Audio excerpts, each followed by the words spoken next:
గౌరవనీయులు, మీ అభిమాన శాసనసభ్యులు, నా సహచరులు, నా మిత్రులు పొన్నం గారికి ఈరోజు ఎన్నికల సన్నాహక సమావేశంలోనే మాజీ municipal chairman, vice chairman Rajitha garu, Anitha గారు, వారి కుటుంబాలతో అనుబంధం కలిగినటువంటి పొన్నం గారితో కలిసి వెంకన్న గారు కానీ, శ్రీనివాసరెడ్డి గారు కానీ ఈ యొక్క పట్టణాన్ని అభివృద్ధి చేసుకునే దశలో గతంలో మాకున్నటువంటి పరిచయాలతోటి, అనుభవంతో పొన్నం గారి ద్వారాగానే ఈ హుస్నాబాద్ మున్సిపాలిటీ అభివృద్ధి జరుగుద్ది.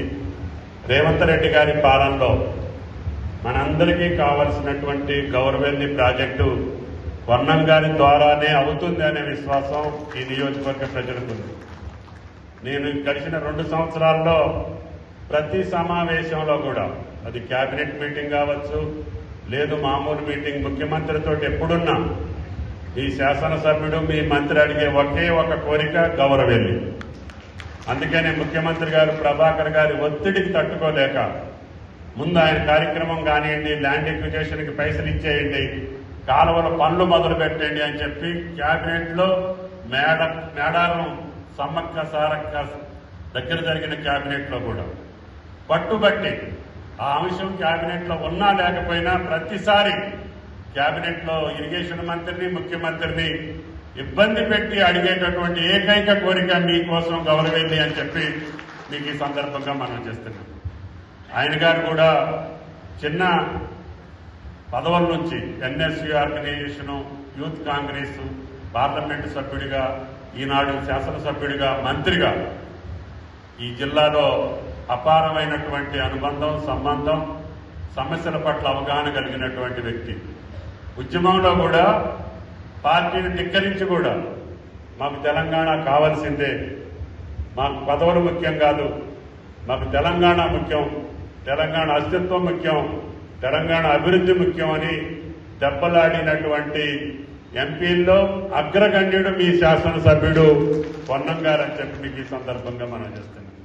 కాబట్టి దయచేసి సంక్షేమ కార్యక్రమాలన్నీ లైబ్రరీ చైర్మన్ గారు చెప్పారు, సింగిల్ విండో చైర్మన్ గారు చెప్పారు, మీరు కూడా అందరూ కళ్ళారా చూస్తున్నారు. ఆర్థికపరమైన ఇబ్బందులున్నాయి, సమస్యలున్నాయి, కష్టాలున్నాయి. అయినా ముఖ్యమంత్రి గారు ఆయన ఇచ్చినటువంటి వాగ్దానాల్ని ఒక్కొక్కటి తీర్చుకుంటూ 2 సంవత్సరాల్లో మహిళలకు ఇచ్చినటువంటి సంక్షేమం కావచ్చు, రైతులకు ఇచ్చినటువంటి భరోసా కావచ్చు, అన్నింటినీ తీర్చుకుంటూ వస్తున్నాం. ఒక పక్క అప్పులు కట్టుకుంటూనే, వడ్డీలు కట్టుకుంటూనే వచ్చిన ఆదాయం మొత్తం వడ్డీలకి పోయినా కూడా వెరవకుండా, బెదరకుండా నిబ్బరంగా నిలబడి ఈ రాష్ట్రాన్ని అగ్రగామిగా తీసుకెళ్ళడానికి గౌరవ ముఖ్యమంత్రి గారు పడేటటువంటి కష్టానికి తోడుగా మేమందరం కూడా మీకోసం, తెలంగాణ ప్రజల కోసం, తెలంగాణ రాష్ట్రం కోసం సోనియా గాంధీ గారు ఇచ్చినటువంటి తెలంగాణ కలలు పండేటట్టుగా నిరుద్యోగులకు ఉద్యోగాలు ఒక పక్క, రైతులకి పెట్టుబడి ఒక పక్క, మహిళలకి సంక్షేమం ఒక పక్క, కార్మికులకి, కార్మిక వర్గాలకి, అన్ని వర్గాల్ని హక్కును చేర్చుకునేటటువంటి కాంగ్రెస్ పార్టీ కులాల వారీగా, మతాల వారీగా, చీల్చి ప్రాంతాల వారీగా పబ్బం గడుపుకునేటటువంటి పార్టీ కాదు కాంగ్రెస్ పార్టీ. అన్న మాటకి కట్టుబడి ఈ రోజున తెలంగాణ ఇచ్చి కాంగ్రెస్ పార్టీకి నష్టం జరిగినా కాదు, నా తెలంగాణ ప్రజల కోరిక తీర్చాలన్నటువంటి సోనియా గాంధీ గారి కోరిక ఫలితంగానే, పట్టుదల ఫలితంగానే మనకు తెలంగాణ వచ్చింది.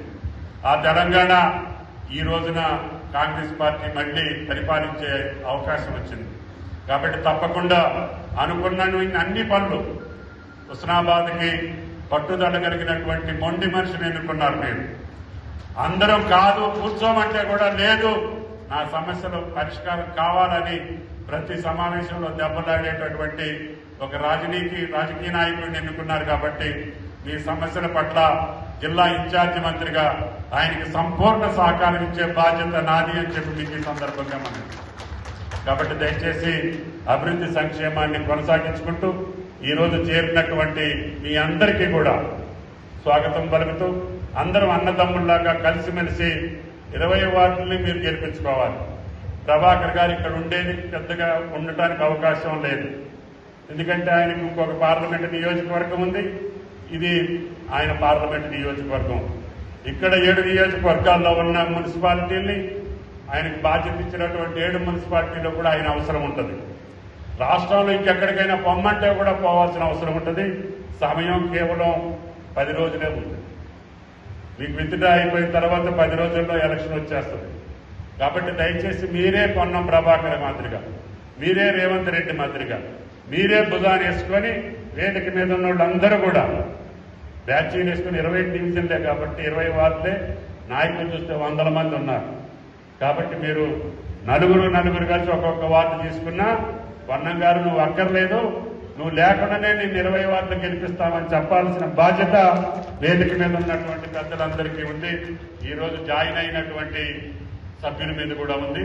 అందరూ కలిసి దీన్ని గెలిపించండి. మీరు అనుకున్న పనులు 3 సంవత్సరాల్లో చేసి చూపించే బాధ్యత పొన్నం గారిది, ప్రభుత్వాన్ని, మాది అని చెప్పి విజ్ఞప్తి చేస్తూ ఈ అవకాశం కల్పించిన మీ అందరికీ ధన్యవాదాలు తెలియజేస్తాను. నమస్కారం. Thank you. నాకు వచ్చింది అనుకోలేదు. అందరం కలిసి కూర్చోబెట్టే మనం గెలవడం ముఖ్యము. ఈ పట్టణాన్ని అన్ని రకాల అభివృద్ధి తీసుకుపోదామనే మాట నేను ఈ సందర్భంగా మరొకసారి మనవి చేస్తూ, మనం ఈ ప్రభుత్వంలో వీలైనన్ని కార్యక్రమాలు తీసుకొచ్చే విధంగా ఒక ప్రణాళిక చేసుకొని ముందుకు పోదాం. వాస్తవంగా వెంకన్న గారు 2 సంవత్సరాలుగా చిత్తారి పద్మ గారు ఫ్లోర్ లీడర్గా, కౌన్సిలర్గా వల్లభరాజు గారు, పున్నా సజ్జి గారు, శ్రీనివాస్ గారు, సత్తన్న గారు అందరూ కూడా అందరూ కూడా కలిసి, నేను ఎన్నికైన తర్వాత ఎటువంటి వివక్ష లేకుండా అందరం కూడా కలిసి వీలైనంత పట్టణంలో వాళ్ళు అందరూ సహకారం తీసుకొని పనిచేసినాం. తప్పకుండా 20-30 సంవత్సరాల స్నేహితుడుగా వెంకన్న గారు, మరొకసారి పట్టణానికి సంబంధించిన శ్రీరన్న కానీ అందరూ కూడా కలిసి పెద్దలందరి సహకారంతో సలహా సూచనల మేరకు మాకు హుస్నాబాద్కు కరీంనగర్ 40-35 కిలోమీటర్లు సార్, సిద్దిపేట అంతే సేమ్, హన్మకొండ అంతే, జనగాం అంతే, 4 జిల్లాలకు మధ్యలో ఉన్నప్పుడు ఇది ఎక్కువ అభివృద్ధి చేయడానికి అవకాశం ఉంది. పక్కనే గౌరవ ప్రాజెక్టు రాగానే ఈ ఏరియా అంతా శస్త్రశామరం అయిపోయి ఇండస్ట్రియల్, అగ్రికల్చర్ అలైడ్ ఇండస్ట్రీగా పెరుగుతుంది. వ్యవసాయ శాఖ మంత్రులు మీ ఆధ్వర్యంలో మరి ఎన్నికల తోడుంది, కానీ వ్యవసాయానికి సంబంధించి మీరు ఒక మంచి ఎగ్జిబిషన్ ఇక్కడ ప్రదర్శన పెట్టినప్పుడు కూడా రైతులు అవగాహన చేసుకున్నారు. పామాయిల్ ఇక్కడనే నంగనూరులో ఫ్యాక్టరీ ఉంది కాబట్టి పామాయిల్ని కూడా వేసుకోవడానికి అందరూ కూడా ఉత్సాహం చూపెట్టే విధంగా ఈ ప్రాంత రైతులు ముందుకు వస్తూ ఉన్నారు.